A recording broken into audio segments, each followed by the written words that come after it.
In this video, I'm gonna teach you how to use Printify with Wix. It's a very easy process, so make sure to follow along. In this video, I'm gonna teach you how to properly connect Printify with Wix, meaning that you will be able to use both of these services in conjunction.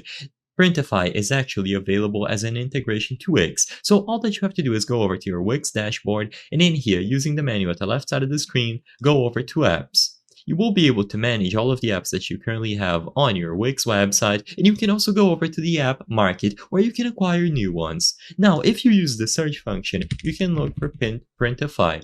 Immediately upon finding Printify selected, it should be the only result or the most popular one that appears, and now you can see all of the reviews, all of the features, and so on. It is extremely simple to set up, so click on Add to Site, and this is going to redirect you to the Printify login page where you can sign in with your Printify account or use Google. So go ahead and continue. Now, if you haven't set up your account yet, you will have to go through this process here.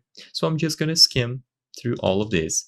But once you have this properly added, you will be able to manage and connect it to Wix. So once again, I'm only going to speed through this process, but you should carefully take your time and browse through all of this. You will have to give it permissions, but this is completely secure, so go ahead and agree. And now you will be able to manage it all together through Wix.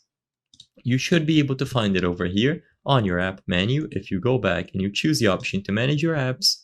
And as long as both of them are connected, you will be able to use Printify alongside Wix. So you can click on open at any time, a new window will appear, and you can add new products and new orders here. And you can also upgrade to have access to more features. But as you can see, they do have a free plan, so you don't even have to worry about this. If you ever wish to remove it, just click on the delete option, but it's always going to be available here and you will be redirected accordingly to your dashboard once you click on Printify. I hope I was able to help you on how to use Printify with Wix. If this video helped you, please be sure to leave a like and subscribe for more very easy tips. Thank you for watching.